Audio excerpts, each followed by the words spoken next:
Hi dears, എല്ലാവർക്കും സുഖാണോ? ഇന്ന് നമുക്കൊരു കൊത്തു പൊറോട്ട ഉണ്ടാക്കാം. അതിനു മുമ്പ് വീഡിയോ സബ്സ്ക്രൈബ് ചെയ്യാതെ കാണുന്നവരാണെങ്കിൽ ഒന്ന് സബ്സ്ക്രൈബ് ചെയ്ത് സപ്പോർട്ട് ചെയ്യൂ. ഞാനിവിടെ 3 പൊറോട്ട കഷ്ണങ്ങളാക്കി എടുത്ത് വെച്ചിട്ടുണ്ട്. കുറച്ച് വറുത്ത ചിക്കൻ, ഒരു 2 ക്യാരറ്റ്, ഒരു തക്കാളി, ഒരു സവാള, ഇത്രയാണ് ആവശ്യമുള്ളത്. പച്ചക്കറികളൊക്കെ ഞാൻ ചോപ്പറിൽ ഇട്ടിട്ടാണ് അരിഞ്ഞെടുത്തത്. വേഗത്തിൽ തന്നെ ഉണ്ടാക്കാൻ പറ്റും. പച്ചക്കറി അരിയണ സമയം മാത്രമേ ഇതിനാവശ്യമുള്ളൂ. അതിനുശേഷം ഒരു പാൻ ചൂടാക്കി 2 സ്പൂൺ ബട്ടർ ഇട്ട് കൊടുത്ത് അരിഞ്ഞു വെച്ച സവാളയും ക്യാരറ്റും ഇട്ട് നന്നായി വഴറ്റുക. നിങ്ങൾക്ക് വേണമെങ്കിൽ നെയ്യോ ഏതെങ്കിലും വെജിറ്റബിൾ ഓയിലോ എടുക്കാം.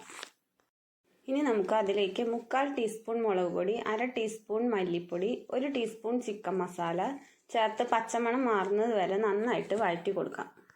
അതിനുശേഷം നമുക്ക് തക്കാളി ഇട്ട് 1 മിനിറ്റ് ഒന്ന് ഇളക്കി കൊടുക്കാം. എന്നിട്ട് ചിക്കനും കൂടി ഇട്ട് കൊടുത്ത് ഒന്ന് നന്നായി വഴറ്റി കൊടുക്കുക. ഇതിൽ നിങ്ങൾക്ക് ഏത് വെജിറ്റബിൾസ് വേണമെങ്കിലും ഇട്ട് കൊടുക്കാം. എൻ്റെ അടുത്ത് ഇപ്പോൾ ക്യാരറ്റ് മാത്രമേ ഉണ്ടായിരുന്നുള്ളൂ, അതുകൊണ്ടാണ് ഞാൻ ക്യാരറ്റ് മാത്രം ഇട്ടത്. ഇപ്പോൾ ബീൻസോ ക്യാപ്സിക്കോ ഒക്കെ വേണമെങ്കിൽ ഇട്ട് കൊടുക്കാം കേട്ടോ. എല്ലാ കറികളിൽ നിന്നും പച്ചക്കറിയൊക്കെ പെറുക്കി വയ്ക്കുന്ന ആൾക്കാരുണ്ടെങ്കിൽ അവർക്ക് ഉണ്ടാക്കി കൊടുക്കാൻ പറ്റുന്ന ഏറ്റവും നല്ല റെസിപ്പിയാണ് ഇത്. ഇവിടെ എൻ്റെ മക്കൾ എന്തുണ്ടാക്കിയാലും ആ പച്ചക്കറിയൊക്കെ അതിൽ നിന്ന് എല്ലാം പെറുക്കിയെടുക്കും. ഇനിയിപ്പോൾ ഇതൊന്നു കൂടി പച്ചക്കറി പെറുക്കുന്ന മക്കളാണെങ്കിൽ അവരുടെ പാട്ടിന് വിട്ടേക്കുക. പച്ചക്കറി കഴിക്കാൻ ഒരിക്കലും നിർബന്ധിക്കരുത്.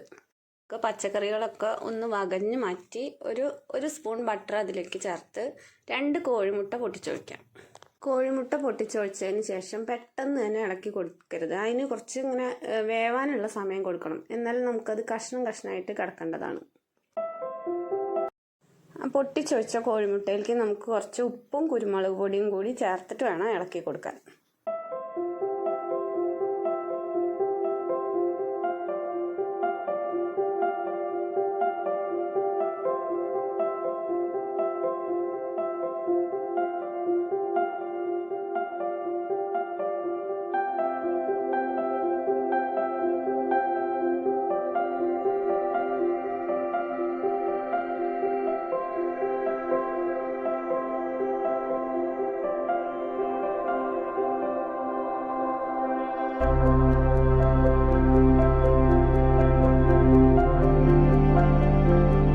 ഇനി നമുക്ക് നമ്മുടെ മെയിൻ ഐറ്റമായ പൊറോട്ടേനെ നമുക്ക് അതിൽ ഇട്ട് കൊടുത്ത് നന്നായി ഇളക്കി കൊടുക്കാം.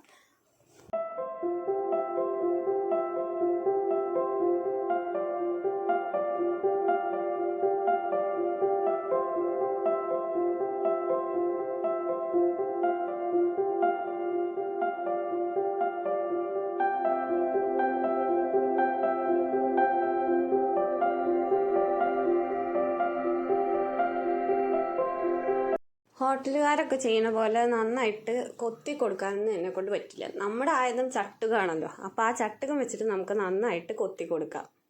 ഉണ്ടാക്കുമ്പോൾ ഒരു പ്രത്യേക കാര്യം ശ്രദ്ധിച്ചാൽ മതി. അടി കട്ടിയുള്ള ഒരു പാത്രം എടുക്കണം എന്ന് മാത്രം. ദോശക്കല്ലൊന്നും ഉണ്ടാക്കുമ്പോൾ അത് ശരിയാവുന്നില്ല, പുറത്തൊക്കെ പോയി ആകെ വൃത്തികേടാവുകയാണ് പതിവ്.